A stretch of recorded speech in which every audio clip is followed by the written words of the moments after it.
Bapak Ibu, saudara-saudari yang terkasih, selamat datang di GKI HI Talks. Bersama saya Samuel Yesaya.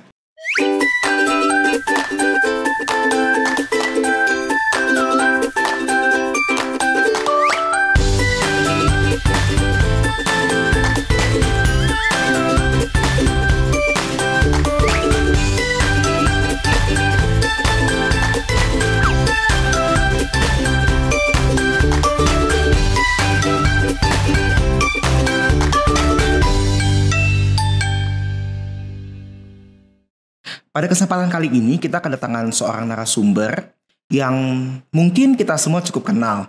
Karena narasumber kita kali ini adalah orang yang cukup aktif dalam pelayanan kita di beberapa waktu terakhir. Langsung saja kita undang narasumber kita, Saudara Andreas Kultom. Selamat datang, Andreas. Halo Ko Samuel. Iya. Nah, Andreas mungkin boleh perkenalan dulu, Andreas, mungkin supaya penonton kita mungkin bisa lebih kenal. Oke. Andreas. Kenalkan, nama saya Andreas Kultom. Ya, asal saya dari Sumatera, Kota Bengkulu, dan saat ini saya menjalani studi yang ada di STT Saat, Jawa Timur. Mungkin ada lagi yang mau ditanyakan, Kak? Andreas kira-kira masuk ke GKI Harapan Indah ini dalam rangka magang ya kalau nggak salah ya? Iya, betul. Magangnya berapa bulan? 2 bulan kalau dari kampus. Oh, Iya. berarti terhitung mulai sejak? Dari tanggal 31 Mei sampai 29 Juli nanti.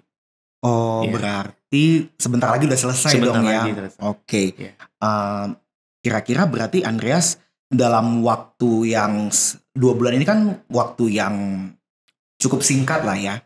Kira-kira Andreas udah sempat melayani di komisi apa aja? Wah, banyak sih komisinya karena pertama saya dapat info sebenarnya saya difokuskan di pemuda atau remaja gitu kan. Tapi pas datang ke sini tiba-tiba semua komisi sih Kak, Ko Samuel, dari komisi wanita, komisi usia indah, bahkan di Perwil, PA, dan pasti yang paling utama pemuda dan remaja gitu. Itu semuanya saya jalani gitu. Dan ya sedikit kaget lah, tapi dari sini banyak lah yang saya dapatin dari sebagai komisi ini gitu. Sempat di komisi wanita juga ya berarti Andreas ya? Betul. Saya dengar-dengar soalnya Andreas ini Bapak Ibu jadi favoritnya ibu-ibu KW. Ya kan Andreas? Iya. Begitulah Nah, Kak Samuel. Andreas tadi katanya kuliah di Saat Malang ya? Iya, Saat Malang. Apa sih yang membuat Andreas mempunyai keinginan untuk berkuliah teologi di Saat Malang ini? Oh, iya, berkeinginan tuh karena ini Kak Samuel. Sebenarnya panggilan saya sih sebelum masuk Saat. Saya menerima panggilan Tuhan itu sebelum masuk Saat, dan saat itu ya banyaklah perjalanan yang dilewatin gitu sampai saya teguh dengan panggilan Tuhan. Nah, kenapa saya masuk Saat? Karena saya merasa waktu itu pengen memperlengkapi diri kalau memang Tuhan mau panggil saya gitu. Jadi kan sebagai hamba Tuhan kan hanya nggak semata-mata cuma hanya sekolah gitu kan, ambil gelar kependetaan gitu kan misalnya gitu. Tapi saya kayak terbeban untuk belajar, makin belajar. Tapi waktu itu bergumul saya mau ngambil di mana. Karena jujur saya sendiri dari aliran yang berbeda gitu, sinode yang berbeda dari Pentakosta. Dan pada akhirnya saya hanya dibekali dengan aliran-aliran di Pentakosta. Tapi saya waktu itu sangat penasaran dan sangat entah kenapa ini cara Tuhan ya untuk memanggil saya juga, untuk memperlengkapi juga pastinya. Entah kenapa waktu itu gelisah gitu ya. Dan saat itu saya mengatakan beberapa rekan saya, begitu pula kepada abang saya waktu itu. Dan abang saya juga kebetulan nanya, kalau memang kamu mau ikut panggilan, kamu mau sekolah lanjut di mana gitu kan. Saya gumuli, ternyata saya memang membulatkan tekad, saya mau memperlengkapi diri, mengambil sekolah yang berbeda dari aliran yang saya jalani waktu itu gitu. Yaitu saya pengen yang okumene lah. Nah pada akhirnya waktu saya bergumul, tiba-tiba kan itu kan sudah kembali ke Bengkulu kan, sudah praktek. Kembali ke Bengkulu, tiba-tiba ada salah satu pembina saya dulu di Perkantas ini. Ya saya merasa ini cara Tuhan ya, di tengah-tengah pergumulan saya gitu, untuk mencari sekolah yang untuk memperlengkapi saya gitu. Saat itu pembina saya yang ada di Perkantas, waktu dia pernah bina saya sebagai siswa gitu di SMA gitu, yang meskipun hilang timbul lah ya. Tapi waktu itu dia ingat saya dan dia terus-terusan ikutin pergerakan saya gitu, dan dia pada akhirnya dia tahu kalau saya pengen jadi hamba Tuhan. Habis itu dipertemukanlah saya dengan beberapa orang, dan Tadi itu berdiskusi kalau memang pergumulannya pengen masuk di sekolah yang berbeda, dan mereka anjurkan dan sarankan, dan sebenarnya masih menyarankan gitu. 3 sekolah gitu. Pertama yang punya SRRI kalau nggak, ya maaf kalau salah ya, tepatnya Patong gitu ya. Satu lagi di Bandung, satunya lagi di Malang. Tapi karena sinode saya berbeda gitu kan, disarankan di Malang gitu untuk pertama kalinya. Dan saat itu saya coba-coba searching kan untuk di saat ini seperti apa pembentukannya. Dan pas banget saya cari betul-betul, saya teliti dengan visi misinya saat itu pas banget dengan apa yang saya harapkan. Dan suatu saat nanti saya udah masuk ke saat gitu, saya menerima jawaban-jawaban yang di dalam pikiran saya masih tidak terjawabkan gitu. Dan pada akhirnya pas saya masuk saat, semua dijawab Tuhan dengan begitu indah lah, begitu baik, dan saya dapatkan gitu. Dan saya bersyukur masuk saat gitu. Dan ini bukan semata-mata rencana saya, memang saya bergumul dengan Tuhan dan dihadirkan dengan orang-orang yang memang Tuhan gerakkan untuk, memang saya menggelisahkan untuk memperlengkapi diri saya. Itulah saya tiba masuk saat gitu. Berarti dari perjalanan Andreas selama ini memang ini semata-mata karena panggilan Tuhan dalam hidup Andreas ya. Tapi ada satu hal nih yang menarik perhatian saya, mungkin menarik perhatian penonton juga. Andreas dari lingkungan gereja yang berbeda berusaha mencari gereja dengan pandangan yang ekumenis, di mana bisa menerima dari berbagai macam aliran. Apakah Andreas mengalami mungkin adaptasi yang agak sulit ketika mungkin dalam aliran Pentakosta dengan kita yang Protestan dengan gaya ibadah yang tradisional, apakah mungkin memiliki kesulitan seperti itu? Oh, kalau saya sendiri sih karena apapun saya welcome gitu ya. Jadi saya mungkin lebih ke harus adaptasinya harus gitu, tapi nggak begitu sulit sih Kak Samuel. Karena bagi saya apapun yang gereja nanti yang saya temukan itu kan cara tradisi gereja akan memperlihatkan ke saya gitu. Jadi saya banyak belajar, bahkan seharusnya saya banyak belajar dari gereja-gereja yang berbeda gitu, dan saya suka dan cepat beradaptasinya. Ya mungkin agak kagok aja mungkin kan, tapi lama-kelamaan saya lebih cepat untuk beradaptasi. Berarti dari GKI Harapan Indah ini Andreas belajar banyak dong ya? Banyak. Kira-kira dalam pelayanan di GKI Harapan Indah atau mungkin keseharian Andreas di GKI Harapan Indah ini, apa sih hal utama atau mungkin hal paling berkesan yang bisa Andreas pelajari dari selama 2 bulan Andreas di sini? Banyak ya di GKI Harapan Indah terutama ya. Satu yang saya banyak pelajari itu soal, ya pasti seperti kami yang diutus untuk ke ladang gitu ya. Seperti yang setia untuk melayani Tuhan dengan sepenuh hati gitu. Itu yang ditanamkan oleh dosen-dosen kami sebelum kami berangkat. Dan saya melihat kita tahu, kalau mau saya kasih tahu ya, jadwal di sini kan padat gitu ya, semua saya harus ambil gitu. Tapi di saat yang paling berkesan saat saya berada di sini, ternyata saya sedang diuji kesetiaan, ketulusan hati. Di saat itu bisa saja sih saya menggerutu kan, tapi entah kenapa cara Tuhan yang menolong saya gitu ya, tetap menjalani, tetap setia, mengingat Tuhan, ini pekerjaan Tuhan, jadi harus dilakukan gitu. Dan itu yang paling berkesan di saya, karena di tengah-tengah padatnya jadwal yang ada di GKI HI ini.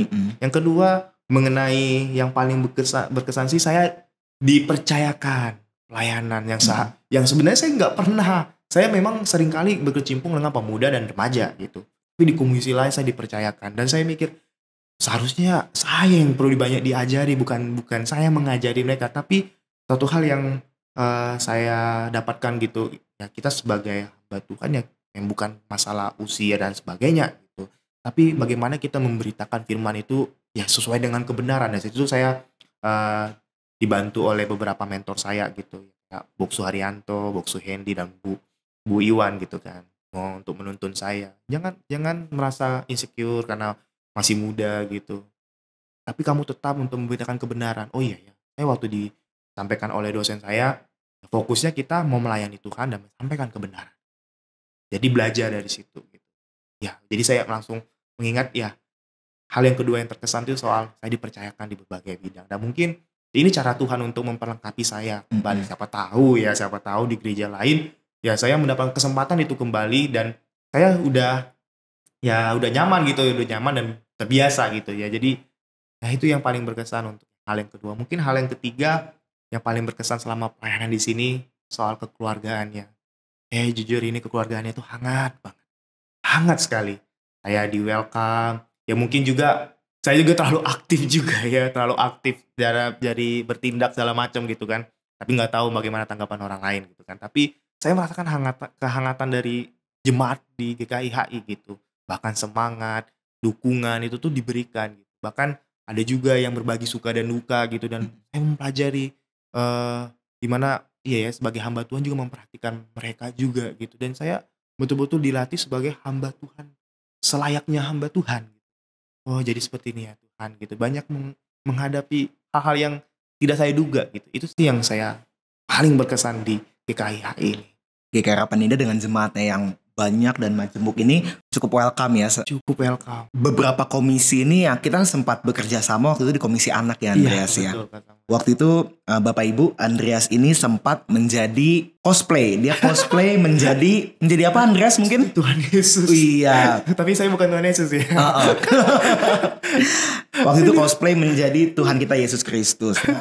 Andreas, waktu itu ketika menjadi Tuhan Yesus itu cosplay berhadapan dengan anak-anak di sekolah Injil liburan, itu pengalaman yang baru nggak buat Andreas? Sebenarnya ya, kalau untuk melayani anak-anak itu udah sekian kalinya. Okay. Tapi ini dengan hal yang berbeda. Saya juga di saat juga diajarin untuk kreativitas untuk melayani anak-anak sekolah minggu gitu kan. Tapi di sini ya di hal bilang hal baru juga enggak, tapi lebih ke eksekusinya lah ya, dengan orang-orang yang kayak Kak Samuel bareng saya pelayanan gitu kan. Dan saat melayani anak sekolah minggu ya kembali lagi kayak diingatkan ya ini anak-anak yang perlu dilayani gitu kan. Tapi soal tingkatnya tetap sama sih, karena dimanapun mendidik sekolah minggu itu tuh sangat sulit sebenarnya. Butuh kesabaran, butuh dengan cara yang sederhana pastinya gitu kan. Jadi pas dikasih kesempatan untuk melayani anak sekolah minggu ya suatu sukacita juga, karena bagi saya memang saya agak lemah untuk mengajar sekolah minggu gitu kan. Tapi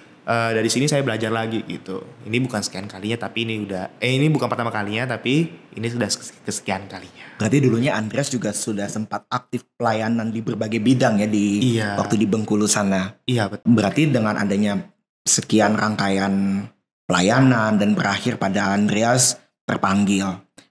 Kira-kira gimana sih respon keluarga atau mungkin bisa juga respon sekitar, gembala, bisa dibilang gembala sidang ya? Iya, gembala sidang. Bagaimana respon keluarga, gembala sidang, dan mungkin rekan-rekan sepelayanan mengetahui Andreas yang juga mau melanjutkan menjadi hamba Tuhan? Wow.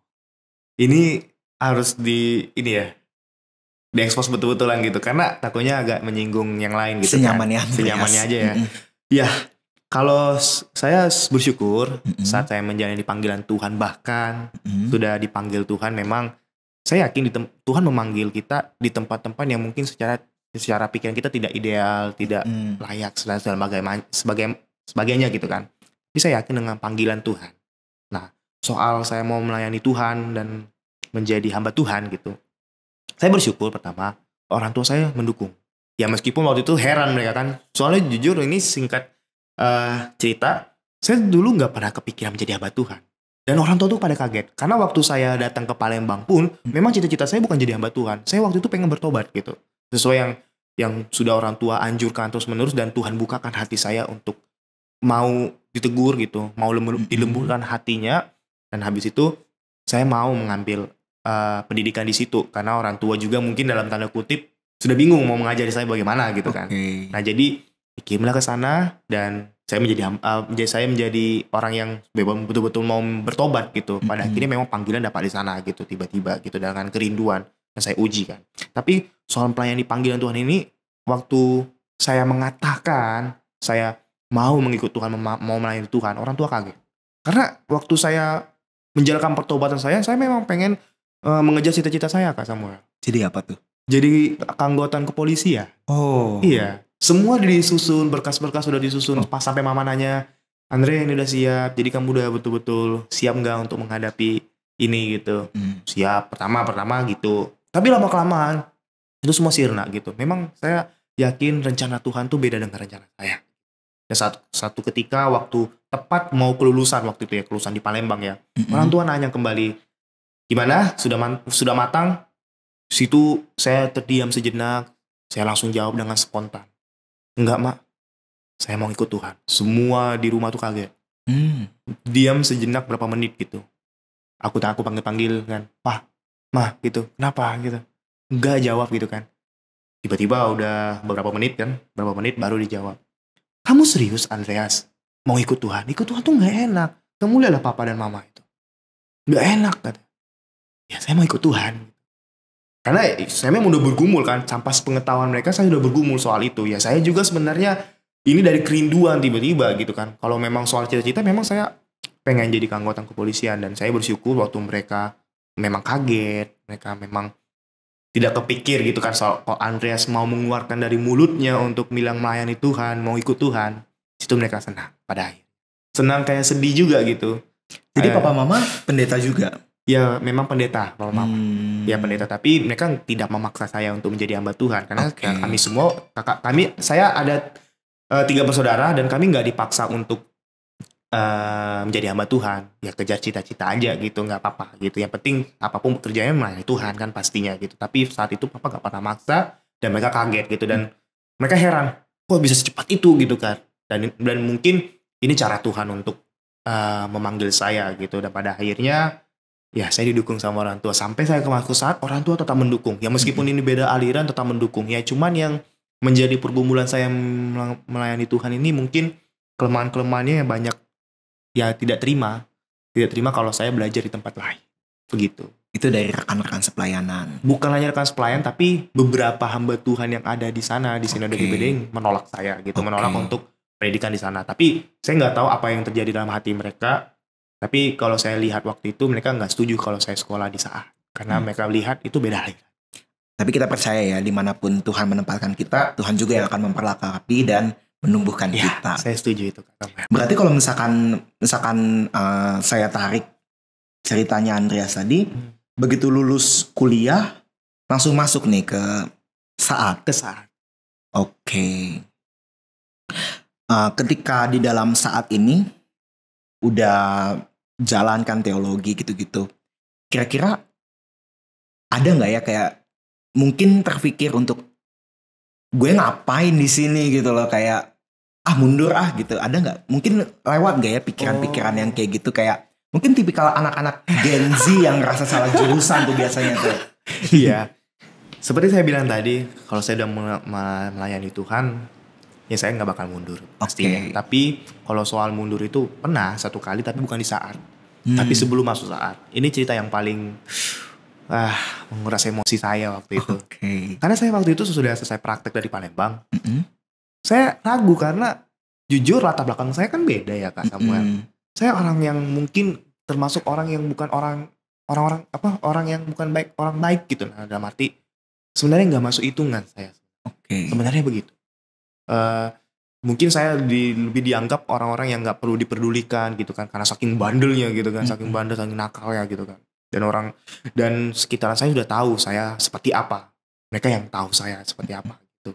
Tapi waktu saya menjalani itu ya, panggilan itu kan udah praktek 1 tahun kan, makin tertegun. Tapi pas pulang ke Bengkulu, nah di masa saya mau mundur itu di saat itu, bukan di saat, malah di saat saya dipertegukan gitu, dipertegukan di saat dia makin menikmati pelayanan Tuhan. Tapi saat itu cerita sedikit lah ya kenapa saya pengen mengundurkan diri gitu kan, untuk mengikut Tuhan. Ini bukan mengundurkan diri di saat, tapi mengikut Tuhan. Karena saat itu saya mikir, ya Tuhan, banyak orang baik daripada saya gitu. Saya juga dulu jadi orang Kristen gak baik-baik banget, dan juga gak terus-terusan baca Alkitab gitu seperti teman-teman saya gitu kan. Saya cuma orang yang kayak ya mau bebas, mau hidup semau-maunya gitu kan. Kayak nganggap ya ini hidup ya sekali ya, kita nikmatin gitu kan. Kenapa Tuhan harus panggil saya gitu? Saya nggak tahu, saya mau bekalin apa coba. Nah ini akan menyangkut yang soal tadi, saya pengen dibekali gitu kan. Jadi dibekali lebih gitu kan. Itu tuh memang ada gentar. Aduh ikut Tuhan, ini pasti sulit gitu. Banyak harus dilalui gitu. Pengen mundur. Betulan saya tuh pengen mundur. Bahkan waktu itu, ya udahlah saya kayak jangan diomongin lah dulu, sekolah-sekolah dulu gitu kan. jangan diomongin. Tapi pada akhirnya saya ditegur Tuhan. Karena saat itu saya janji sama Tuhan kalau memang Tuhan menjawab kerinduan saya soal panggilan ini selama satu tahun praktek, saya tetap akan ikut Tuhan. Tapi saya waktu itu hampir berubah hati ke Tuhan. Karena saya gentar waktu itu. Karena saya ngelihat di hadapan saya itu kayak seakan-akan saya nggak mampu gitu. Nah itu timbul tiba-tiba. Saya ditegur Tuhan waktu itu. Banyak teguran Tuhan yang Tuhan kasih sama saya. Waktu saya mau berencana untuk pergi dan abai panggilan Tuhan, saya mau mengajukan yang lain lah gitu. Tapi saat itu saya ditegur, habis itu saya balik lagi gitu. Ya Tuhan, saya mau ikut Tuhan. Habis itu saya sungguh-sungguh cari sekolah ini, itu sekolah yang mau saya pilih gitu. Dapatlah saat. Dan selama di saat saya menikmati panggilan Tuhan. Lama-kelamaan diperteguhkan Tuhan gitu. Jadi nggak ada pernah kepikir lagi untuk mundur. Jadi sekali ikut Tuhan tetap ikut Tuhan. Keren ya Bapak Ibu ya. Ada satu kutipan Andreas dari Agustinus mungkin. Kalau tidak ada orang suci tanpa masa lalu, betul nggak? Iya betul. Jadi sebenarnya saya percaya sih bagaimanapun masa lalu kita, kalau memang kita mau kembali kepada Tuhan, pasti Tuhan akan membuka pintu untuk kita semua. Walaupun juga memang kita mau pergi atau gimana, tapi kalau memang dasarnya rumah kita tuh Tuhan, pasti kita mau balik, betul nggak? Iya mau balik. Iya kan? Iya, saya setuju sih Kak. Waktu selama studi di saat ini udah sempet magang di mana aja mungkin? Apa GKI Harapan Indah ini baru pertama atau mungkin gimana gitu? Ya kalau untuk 2 bulan memang ini pertama kali Kak Samuel. Ini pertama kali pengalaman saya dan pertama kali saya masuk sinode GKI. Nah sebelumnya saya dapat weekend di gereja yang berbeda gitu. Weekend pertama saya selama di saat ya, weekend pertama selama di saat dan menjalani kuliah juga itu di gereja GBT Kristus Pelepas Malang. Oh itu Pentakosta juga ya? Itu Pentakosta. Yang kedua juga waktu di semester kemarin, semester 4 kemarin itu saya dapat pelayanan di Surabaya, gereja Isa Al-Masih. Atau sama Pentakosta juga Pentakosta, ya? Tapi ini agak unik. Gereja Isa Al-Masih ini udah mendekati aliran-aliran reform lah, tapi udah ya ada semacam ibadat-ibadat seperti Protestan gitu. Nah, jadi itu pengalaman saya selama menjalani weekend sebelum ini gitu. Ini pertama kali dan yang di GKIHI ini pertama kali yang full 2 bulan. 2 bulan. Ya. Berarti kalau weekend ini berarti hanya melayani di kegiatan yang memang kayak umum hari Minggu kayak gitu ya? Yang di weekend. Yang sebelumnya nih yang sebelum ini. Ya cuma di hari Sabtu dan Minggu. Oh. Iya fokusnya sekali lagi saya difokuskan di remaja dan di pemuda difokuskan. Ya itu sekali lagi difokuskan di situ gitu. Gak ada di tempat lain. Dan baru di sini saya dapat yang lain. Pelayanan yang sangat majemuk ya. Iya, banyak banget dan saya bersyukur soal itu. Rencananya Andreas nih, berarti Andreas semester berapa sih kalau boleh tahu? Sekarang mau masuk semester 5. Oh iya, yang magang di semester 4 ke 5 ya. Iya. Abis magang biasanya bikin laporan, abis itu masuk seminar proposal. Udah kepikiran belum tema skripsinya apa? Sekarang sih masih mikir sih. Masih mikir. Cuman masih belum tahu nih ke depannya gimana gitu. Masih lebih menuju soal ya pemuridan gitu. Mau bahas soal pemuridan di area Gen Z. Tapi nggak tahu ini bagaimana Tuhan yang tolong. Mungkin bisa berubah kan, kita nggak tahu. Tapi lagi bergumul soal itu. Sekarang ini yang menjadi kebutuhan gereja asal saya persiapkan memang. Kalau Tuhan panggil saya ke sana gitu. Kalau ya kalaupun enggak ya saya lagi bergumul soal itu gitu kan. Saya mau melihat bagaimana sih pemuridan yang di area Gen Z ini. Karena di Gen Z ini kan semua banyak terdistract kan. Iya. Hal yang digital begini kan. Jadi kayak sangat sulit untuk menemukan mereka yang betul-betul tahu isi Alkitab gitu kan. Iya kan?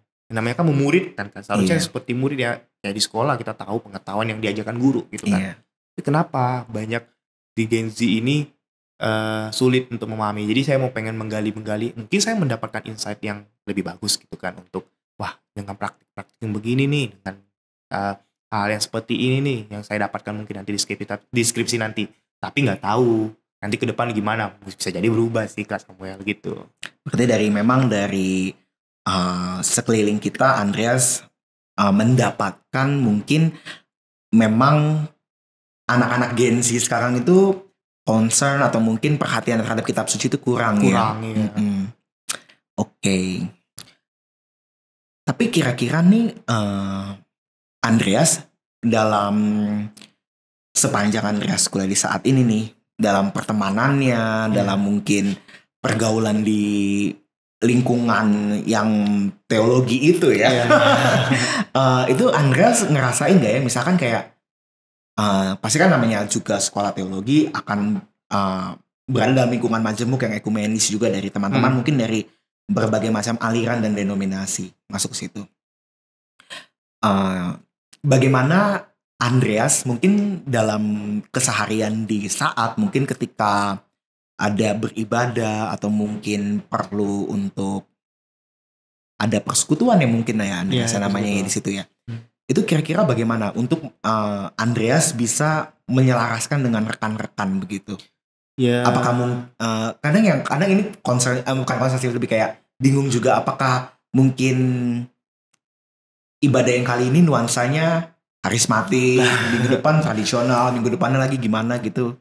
Kalau di saat ya unik gitu, mau dengan dibawa dengan ciri khas gereja masing-masing boleh. Cuma tidak melupakan elemen-elemen yang sudah diajarkan, kayak harus ada berita anugerah, harus ada pengakuan dosa, dan juga yang elemen yang penting lah pokoknya, dan juga menggunakan KPPK kan, kalau di sana KPPK harus wajib gitu. Jadi nggak menutup diri lah kalau saya melihat di saat itu, dan saya juga lebih enak kan masuk juga gitu kan, dan nggak terlalu struggle banget sih kalau soal cara peribadatan gitu. Saya suka apapun yang memang nuansanya berbeda, saya paling suka Kak Samuel, dan saya lebih cepat untuk menerima karena yang saya cari ya pertama kan beribadah kan untuk ke Tuhan. Betul. Iya nggak sih? Dengan cara apapun ya ke Tuhan. Tapi kalau memang itu sedikit mengganggu ya mungkin agak konsentrasi kan terganggu. Cuma selama saya menikmatin apapun itu ya saya konsennya ke Tuhan. Ya kalau memang ada kekurangan dan kelebihannya ya itu bisa dikembangkan kelebihannya, kekurangannya dievaluasi gitu sih. Jadi saya lebih tetap bisa kok masuk di peribadatan yang berbeda gitu. Berarti aman ya. Aman. Mungkin kalau misalkan Andreas ini kan kita sebentar lagi kita akan berpisah ya Andreas. Iya. Andreas akan abis ini Andreas rencana balik lagi ke Malang berarti ya? Oh, saya ke Bengkulu dulu Kak Samuel. Ke Bengkulu dulu karena orang tua udah kangen ya. Oke. Ya ini kesempatan saya dapat libur 2 minggu dari kampus saat. Dan saya mau pergunakan untuk liburan di Bengkulu dulu Kak. Baru nanti kita kembali ke Malang. Ya Malang. Kira nih Andreas, karena kita udah mau pisah nih. Kira-kira ada gak ya pesan khusus gitu buat GKI Harapan Indah? Wah, seharusnya saya diberi pesan khusus nih. Atau setia namanya Tuhan. Mungkin pesan khususnya ya pasti karena saya melihat GKI Harapan Indah ini kekeluargaannya kuat banget. Tetaplah bersatu gitu. Kalau saya bilang tetap bersatu sebagai saudara seiman gitu. Ingat Tuhan, ya ingat bahwa tetap percaya sama Tuhan itu penting bagi kita, karena kita nggak tahu hidup ke depan itu seperti apa. Ya kalau kita nggak mempercayai Tuhan dengan sungguh-sungguh, ya kita akan melewati hidup ini dengan kehampaan. Bahkan kita menghadapi kehidupan ini ya seperti dalam kutip neraka lah, penyiksaan lah. Padahal anugerah Allah terus ada sama kita. Ya mungkin itu sih yang bisa saya sampaikan ke jemaat yang ada di GKI Harapan Indah. Tetap bersatu sebagai saudara seiman, tetap percaya sama Tuhan. Itu sih yang bisa saya sampaikan. Betul ya. Jadi memang kita tuh di luar Tuhan gak bisa apa-apa ya Andreas. Berarti kalau misalkan nanti nih Andreas udah balik ke Malang lagi, masuk semester baru, itu udah masuk ke, masih ada kuliah-kuliah lagi gak sih? Untuk masuk semester baru nanti? Pasti dong Kak. Masih kuliah lanjut gitu. Masih ada SKS-nya ya berarti? Masih panjang. Ini sampai semester 11 nanti kami. Iya. Tapi pasti kangen dong sama GKI Harapan Indah. Aduh gimana ya. Mau meninggalin aja sebenarnya sedih Kak Samuel. Beneran ini bukan pertama kalinya sih. Saya memang udah sekian kalinya merasakan ini. Dimana ada pertemuan, situ ada perpisahan gitu. Tapi saya sedih banget. Kalau bisa memang kalau Tuhan mau gitu. Saya dipertemukan dengan orang-orang yang sudah saya pernah temui di pelayanan saya gitu. Bukan hanya di sini tapi di tempat lain juga gitu. Saya pengen dipertemuin dengan mereka-mereka, dan saya konsennya menemukan bahwa mereka bertumbuh dalam iman. Itu yang menjadi kesukacita saya gitu. Ya, kalau pergi ya pasti sedih sih. Sedih. Apalagi kalau saya lihat ya, Andreas ini kan udah cukup akrab sama orang-orang di sini kan, sama anak-anak mudanya juga. Kayaknya kelihatan aktif saya, Kak. Saya juga agak wanti-wanti nih, saya takutnya terlalu aktif, takutnya gimana-gimana gitu. Enggak lah Andreas. Selama di Jakarta sini nih sama teman-teman rekan-rekan pemuda gitu mungkin, Andreas sudah kemana aja nih? Waduh, ini pertanyaan yang bagus. Saya rasa saya nggak kemana-mana. Saya kemana-mana? di gereja, tapi mereka yang sering datang ke saya gitu. Saya bersyukur penghiburan itu ternyata didatangkan Tuhan lewat mereka gitu, yang datang ke kantor saya, cerita-cerita, bahkan share suka duka. Jadi kayak nggak berhenti cuma untuk mempersiapkan hal-hal yang pelayanan ke depan gitu kan. Jadi kayak ya memang saya nggak keluar untuk jalan-jalan, nggak ada kesempatan masalahnya gitu kan. Gitu Jawa ya? padat banget gitu kan. Jawa padat banget, dan ya ini nggak bisa jalan-jalan gitu. Ya jadi memang fokus untuk pelayanan, tapi orang-orang yang Tuhan kirimkan untuk jadi penghiburan gitu di gereja. Ya anak-anak muda, remaja, bahkan ada ibu-ibu. Ya. Ibu-ibu juga suka mampir. Mampir cuma ngasih makanan. Tapi lucu aja, ngasih makanan, cerita sedikit baru pergi lagi gitu. Gitu-gitu doang sih Kak sama. Jadi kayak ya Tuhan, meskipun saya nggak keluar tapi tetap ada penghiburan kok di gereja gitu. Tuhan memelihara bisa lewat ibu-ibu yang datang. Udah ada ibu-ibu yang nawarin ininya nggak? Waduh, pertanyaannya bagus. Mungkin mau dijawab nggak ini Kak? Boleh. Ya ampun. Ya seperti biasa lah pada umumnya ibu-ibu. Mungkin itulah jawaban saya. Saya cuma bisa menjawab seperlunya aja lah. Iya. Tapi udah tawaran jodoh udah banyak di sini ya.